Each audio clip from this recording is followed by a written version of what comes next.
बहुत समय पहले की बात है। माधोपुर नाम का एक बहुत ही पुराना गांव हुआ करता था। उस गांव में सुशील नाम का एक गरीब मजदूर अपनी पत्नी मल्लिका और एक 8 साल के बेटे कैलाश के साथ रहता था। सुशील बहुत ईमानदार और सीधा साधा आदमी था। आप तो जानते ही हो जी, बरसात का मौसम शुरू हो गई है। पिछली बार बरसात के दिन कितने मुश्किल से कटे थे। घर की छत जगह जगह से टूटी हुई है। अगर तुमने इस बार भी कोई इंतजाम नहीं किया तो पहले जैसा हाल हो जाएगा। बारिश का सारा पानी घर में आएगा। तुम सही कहती हो मल्लिका। पिछली बार की बरसात ने हमें बहुत परेशान किया था। इस बार कैसे भी करके छत की मरम्मत जरूर करवानी होगी। मल्लिका, मैं मालिक के पास जा रहा हूँ, वो मेरी मदद जरूर करेंगे। अगर मालिक ने पैसे दे दिए तो मैं कल ही छत की मरम्मत करवा दूंगा। इतना कहकर सुशील अपने मालिक के घर चला जाता है। वहाँ मालिक अपने मजदूरों को काम पर लगा रहे थे। जल्दी करो, जल्दी करो। कुछ ही दिनों में बारिश होने वाली है। तब तक तुम लोगों को सारा माल गोदाम के अंदर भी रखवाना है, नहीं तो सारा माल पानी में भीग जाएगा। वैसे भी आजकल हमारी फैक्ट्री घाटे में चल रही है।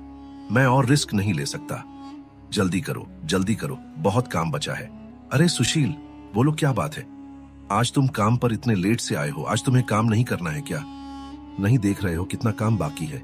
मालिक, आप तो जानते ही हो, इस समय घर में एक भी पैसा नहीं है। बरसात शुरू हो गई है। घर की छत जगह जगह से टूट रही है और अगर मैंने छत की मरम्मत नहीं करवाई तो बारिश का सारा पानी घर में आएगा। पिछली बरसात में मैंने अपने घर का सामान अपने पड़ोसी के घर में रख दिया था, लेकिन उसने इस बार सामान रखने से भी मना कर दिया। अगर इस बार छत की मरम्मत नहीं करवाई तो बारिश के कारण घर का सारा सामान खराब हो जाएगा। मालिक, मुझे थोड़े बहुत पैसे दे दीजिए, अगले महीने की तनख्वाह से काट लेना। सुशील, तुम्हें अच्छी तरह से पता है ना, मैंने कभी तुम्हें किसी चीज के लिए मना नहीं किया। मैंने हर समय तुम्हारी मदद की है और तुम यह भी जानते हो कि हमारी फैक्ट्री दिन ब दिन घाटे में जा रही है। इस फैक्ट्री की वजह से मुझे बहुत नुकसान हो गया है, इसलिए मुझे यह फैक्ट्री बंद करनी होगी। तुम भी अपने लिए कहीं और काम की तलाश कर लो। सेठ जी, लेकिन ऐसे में मुझे कहाँ काम मिलेगा? मैं तो आपसे बस थोड़े से पैसे उधार लेने आया था, लेकिन आपने तो मुझसे मेरा रोजगार ही छीन लिया। सुशील, मैं तुम्हारी परेशानी समझता हूँ भाई, लेकिन मैं भी मजबूर हूँ। जब धंधा ही चौपट हो गया तो मैं भी तुम्हें पैसे कहाँ से दूंगा? सुशील, मुझे भी तुम्हारी तरह अपने परिवार की चिंता है। मुझे भी कोई दूसरा काम देखना होगा घर के गुजारे के लिए। बेचारा सुशील दुखी होकर अपने घर लौट जाता है। मालिक ने पैसे देने से मना कर दिया। इस बरसात में उनका भी हाल हमारी ही तरह है। मालिक ने फैक्ट्री बंद कर दी है, इसलिए मुझे भी काम से निकाल दिया गया है। अब मुझे कोई और काम तलाश करना होगा। यह तो बहुत बुरी खबर है जी। ऐसी बरसात में कहाँ काम मिलेगा? पहले तो छत की चिंता थी, लेकिन अब तो काम भी नहीं रहा।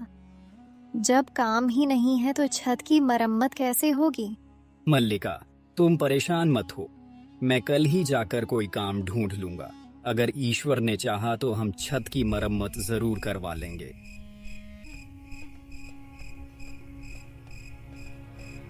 अगले दिन पूरे माधोपुर गांव में जोरों की गर्जन के साथ भारी वर्षा होने लगी।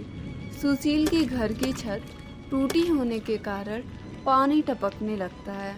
यह देखकर मल्लिका और सुशील काफी परेशान हो जाते हैं। भाग्यवान, मुझे बहुत चिंता हो रही है, कहीं बारिश के कारण हमारी छत टूट न जाए।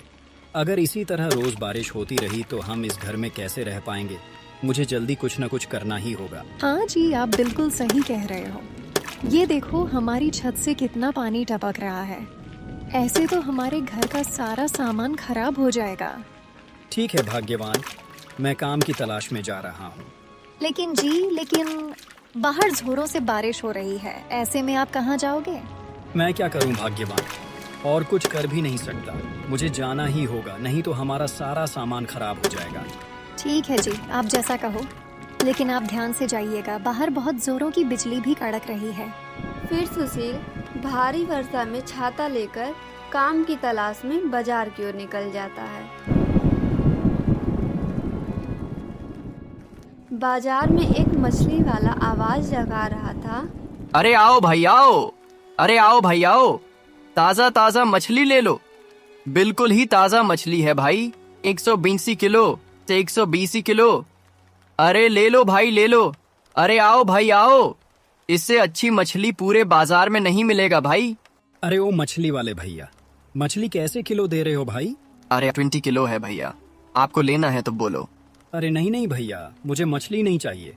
मुझे बस ये बता दो तुम्हारे पास कोई मेरे लायक काम है? मैं कर दूंगा भाई, मुझे काम की जरूरत थी। अरे भैया, मैं तुम्हें क्या काम दे सकता हूँ? मैं तो एक साधारण सा गरीब मछली वाला हूँ। मेरा तो खुद का घर का गुजारा बहुत मुश्किल से हो पाता है। मुझे माफ करना भैया, मेरे पास तुम्हें देने लायक कोई काम नहीं है। हाँ, अगर मुझे जरूरत होगी तो मैं आपको जरूर बता दूंगा, लेकिन अभी फिलहाल मेरे पास कोई काम नहीं है। अच्छा ठीक है मछली वाले भैया, कोई बात नहीं।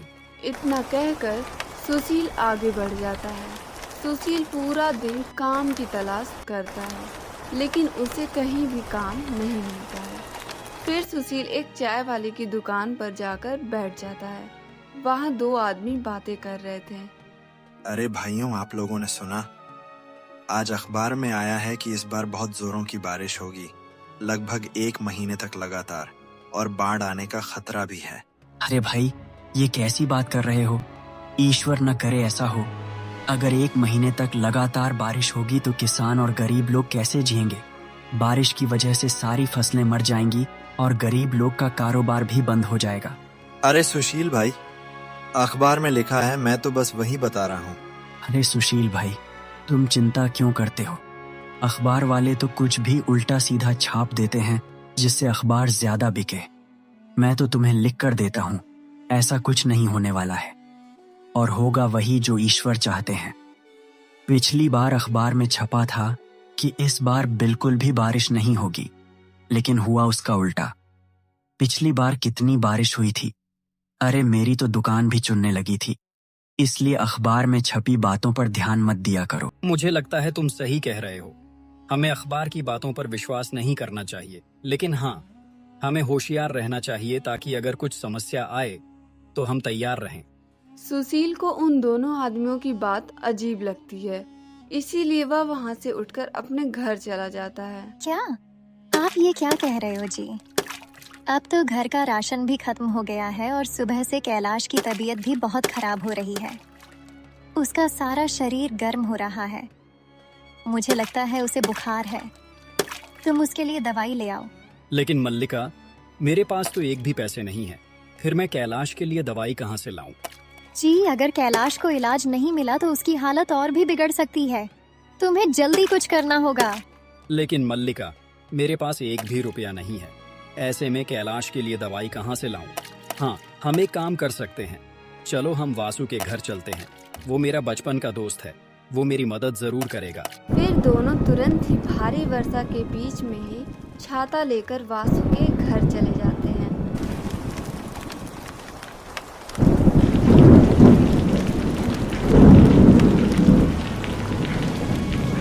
सुशील दरवाजा खटखटाता है। वासु, अरे ओ भाई वासु, दरवाजा खोलो भाई। घर पर हो कि नहीं? अरे इतनी रात में कौन है भाई? रुको, आता हूँ। झील, तुम लोग यहाँ इतनी रात को इस भारी वर्षा के बीच यहाँ क्या कर रहे हो? कोई समस्या हो तो बताओ। वासु भाई, मेरा बेटा कैलाश बहुत बीमार है। अगर उसे जल्दी से कोई इलाज नहीं मिला तो उसकी हालत बहुत ही ज्यादा बिगड़ जाएगी। तुम मुझे थोड़े से पैसे उधार दे दो, मैं तुम्हारा एहसान जिंदगी भर नहीं भूलूंगा भाई। सुशील, मैं तुम्हारी पीड़ा समझ सकता हूँ भाई, लेकिन देखो, मेरे हालात भी कोई अच्छे नहीं हैं। अरे घर के बहुत खर्चे हैं, बच्चों के भी खर्चे हैं, और कमाई उतनी है नहीं जितने खर्चे हैं। इसलिए देखो भाई, मैं तुम्हारी मदद नहीं कर सकता हूँ। हो सके तो मुझे माफ कर देना सुशील। अगर मेरे पास पैसे होते तो मैं तुम्हारी मदद जरूर करता। मुझे इस बात का बहुत दुख है कि मैं तुम्हारी इस परेशानी में मदद नहीं कर पा रहा हूँ, लेकिन भाई क्या करूँ, मैं भी मजबूर हूँ। वासु भाई, ये केवल पैसों की बात नहीं है भाई, ये मेरे बेटे के जीवन का सवाल है। तुम वाकई में मेरी इस गंभीर स्थिति में मदद नहीं कर सकते क्या? मेरे बेटे की जिंदगी तुम्हारी दया और सहायता के लायक नहीं। अरे भाई सुशील, तुम ऐसी बात क्यों कर रहे हो भाई? मेरी बातों को समझने की कोशिश करो।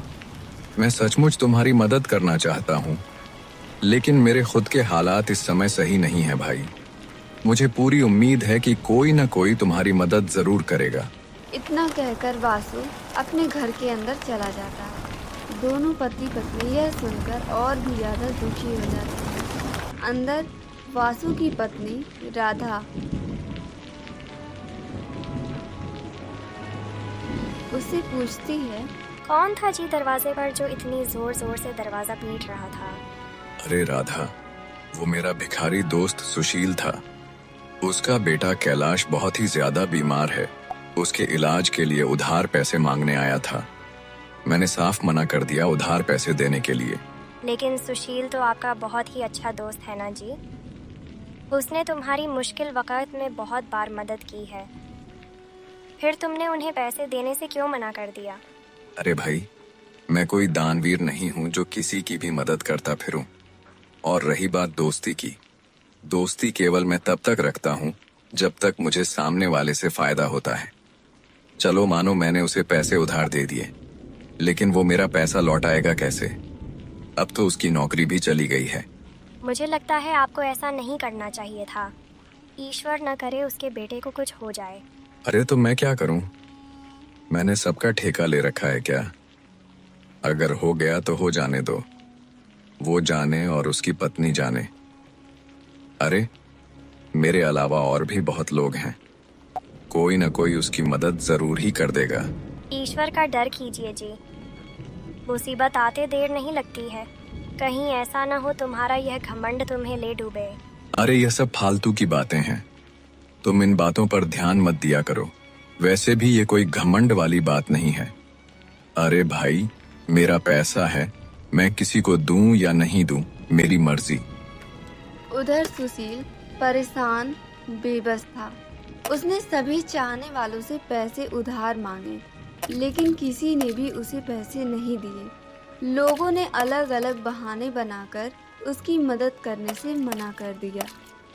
कुछ ने कहा वे खुद भी परेशान हैं और कुछ ने कहा कि उनके पास पैसे ही नहीं हैं। उसकी स्थिति ऐसी हो गई कि वह सोचने लगा, क्या वास्तव में उसके लिए कोई नहीं है जो उसकी मदद कर सके?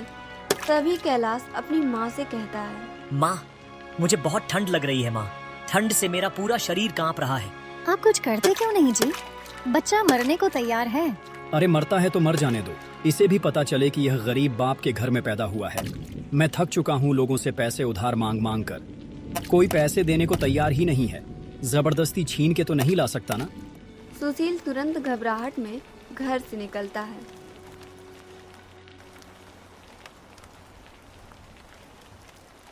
सरपंच जी के घर पहुंचता है।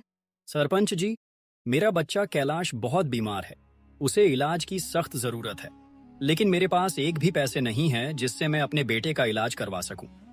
मैंने यार दोस्त रिश्तेदार सभी से पैसे मांगे, लेकिन किसी ने भी मेरी मदद नहीं की। अब एक आप ही हो जो मेरी मदद कर सकते हो। सुशील, तुम्हारी बात सुनकर मुझे बहुत दुख हुआ मेरे भाई। बुरे वक्त में कोई भी किसी की मदद नहीं करता है। यार दोस्त रिश्तेदार केवल उसी वक्त तक साथ रहते हैं जब तक इंसान के पास पैसे होते हैं। गरीबी में सब मुंह मोड़ लेते हैं। लेकिन सुशील, मुझे यह कहते हुए और भी ज्यादा दुख हो रहा है कि मैं तुम्हारी मदद नहीं कर सकता। तुम तो जानते ही हो, इस बार की योजना में अभी तक सरकार ने एक भी रुपया नहीं दिया है। गांव में जो भी छोटा मोटा काम हो रहा है वह सब मैं अपनी ही जेब से करवा रहा हूं। मेरे ऊपर दुनिया भर का कर्ज हो रहा है। मैं अपने ऊपर और कर्ज नहीं चला सकता सुशील। कोई बात नहीं सरपंच जी, जब अपनों ने ही मदद नहीं की तो फिर तुम कैसे कर सकते हो? अब तो ईश्वर की जो मर्जी है वही होगा। इतना कहकर सुशील दुखी होकर अपने घर की ओर निकल पड़ता है और मन ही मन सोचने लगता है, आज लोगों ने साबित कर ही दिया कि कोई भी किसी का अपना नहीं होता है। बुरे वक्त में तो कोई भी किसी का साथ नहीं देता है। और मन ही मन सोचने लगता है,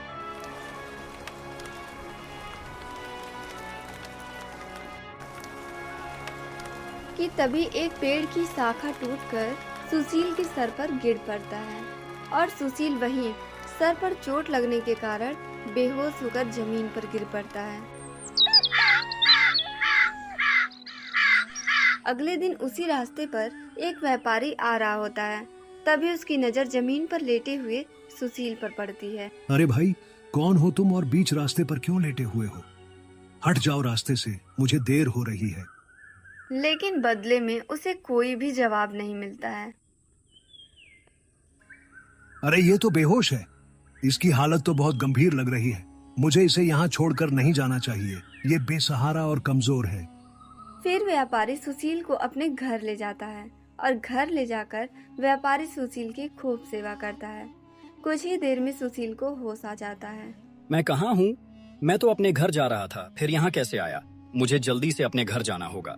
तुम रास्ते पर बेहोश पड़े थे, इसलिए मैंने तुम्हें अपने घर ले आया। तुम्हारा अभी अपने घर जाना ठीक नहीं रहेगा।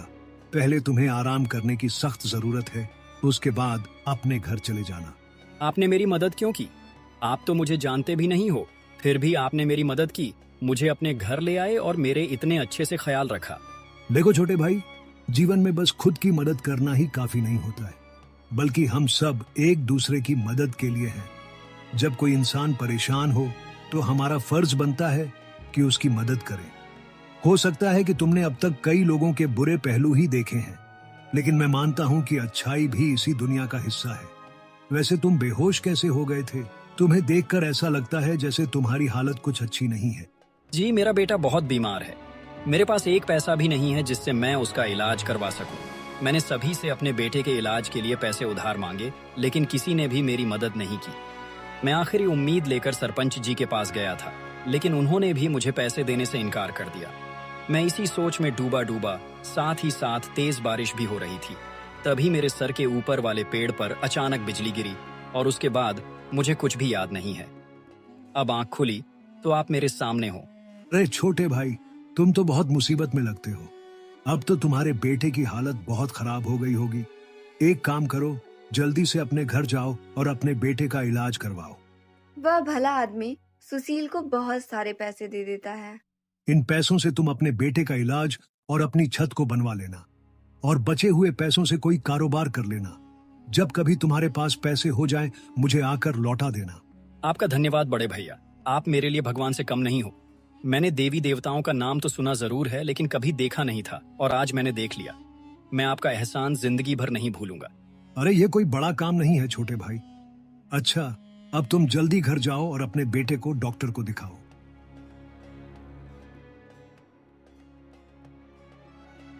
आपने मुझे बताया नहीं कि आप पैसे कहाँ से लाए थे। मल्लिका, यह पैसे मुझे एक आदमी ने दिए थे। मैं तो उसे जानता भी नहीं कि वह कौन था, लेकिन मेरे लिए किसी भगवान से कम नहीं था। मैंने उससे उसका नाम पूछा, लेकिन उसने मुझे नाम बताने से साफ इनकार कर दिया। मैं उसे जंगल में बेहोशी की हालत में मिला था। उसने मुझे कहा था कि कुछ पैसों से अपने बच्चे का इलाज करवा लेना और बचे हुए पैसों से कारोबार कर लेना। आप सही कहते हो, वो आदमी किसी भगवान से कम नहीं था। मल्लिका, अभी मेरे पास बहुत पैसे बचे हुए हैं। मैं सोच रहा हूँ कि इन पैसों से कोई काम शुरू कर लेता हूँ, लेकिन मेरे समझ नहीं आ रहा है कि मैं क्या काम शुरू करूँ। मैं तो कहती हूँ हम एक फल का दुकान खोल लेते हैं। मैं खेत में फल उगाऊंगी, आप बाजार ले जाकर बेचना। तुम सही कहती हो मल्लिका, हम एक फल का दुकान खोल लेते हैं। अगले दिन से दोनों फल और सब्जी का व्यापार शुरू कर देते हैं।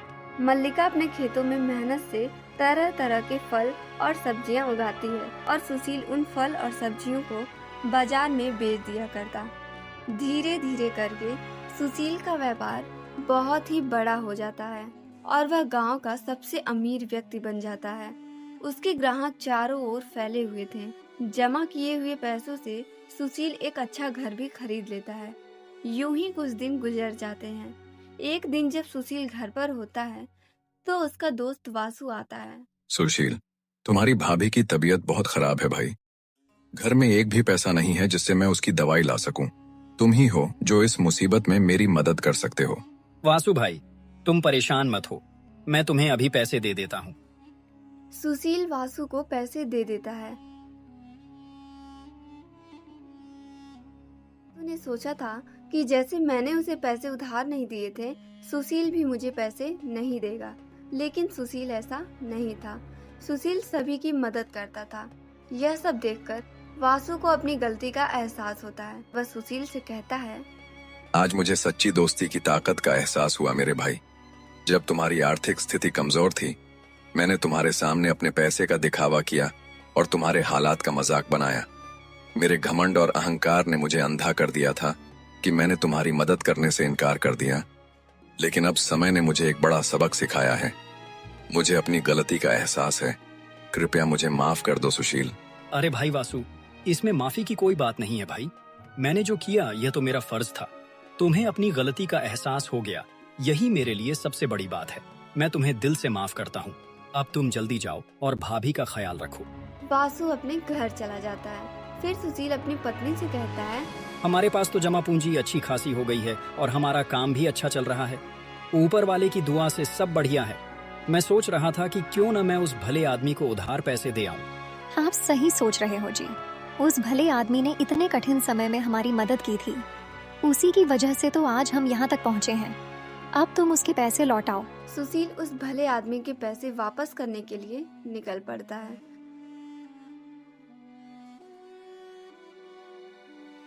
जब सुशील उसके घर पहुंचता है तो उसे वह भला आदमी दिखता ही नहीं है। उसे कोई दूसरा आदमी दिखता है। अरे भाई, यहाँ पर पहले एक आदमी रहता था, मुझे उसी से मिलना है। कौन आदमी? नाम क्या है उसका? उसका नाम तो मुझे नहीं पता, लेकिन वो थोड़ा हट्टा कट्टा था और दयालु स्वभाव का आदमी था। अरे भाई, यहाँ ऐसा कोई आदमी नहीं रहता है। पिछले 30 साल से तो इस घर में मैं ही रहता हूँ। अरे दादा, मुझे पूरा याद है। वो आदमी मुझे इसी घर में लेकर आया था। मैं इस घर में लगभग 5 घंटे रुका था। अरे क्यों फिजूल की बातें करके मेरा समय खराब कर रहे हो? मैं कितनी बार बताऊं कि यहाँ मेरे सिवा और कोई नहीं रहता है। अब यहाँ से तुम जाओ और मुझे काम करने दो। सुशील परेशान होकर वापस घर लौट आता है और मल्लिका को सारी बात बताता है। मल्लिका, आज मुझे बहुत अजीब स्थिति का सामना करना पड़ा। उस घर में जहाँ वह भला आदमी मुझे लेकर गया था ना, वहाँ मुझे वह आदमी नहीं मिला, बल्कि मुझे एक बिल्कुल ही अलग व्यक्ति मिला। उसने कहा कि वह उस घर में लगभग 30 साल से रहता है और उसके अलावा वहाँ और कोई नहीं रहता है। क्या आप पूरी यकीन के साथ कह सकते हो वो भला आदमी तुम्हें उसी घर में लेकर गया था? अरे हाँ, मुझे पूरी तरह से यकीन है। उस घर की पहचान मेरे दिमाग में गहरी बैठी हुई है। वो मुझे उसी घर में ले गया था और मैं वहाँ करीब 5 घंटे तक रुका था। लेकिन आज जब मैं उस घर में जाकर उस आदमी को खोजने लगा तो मुझे एक अलग ही व्यक्ति मिला। उसने बहुत ही जोर देकर कहा कि वह उस घर में लगभग 30 साल से रह रहा है और उसके अलावा वहाँ कोई नहीं रहता है। जी, मुझे लगता है कि ईश्वर ने हमारी मदद एक रहस्यमय तरीके से की है। तुम्हारी ईमानदारी और अच्छाई की वजह से ही हमें वह मदद मिली थी।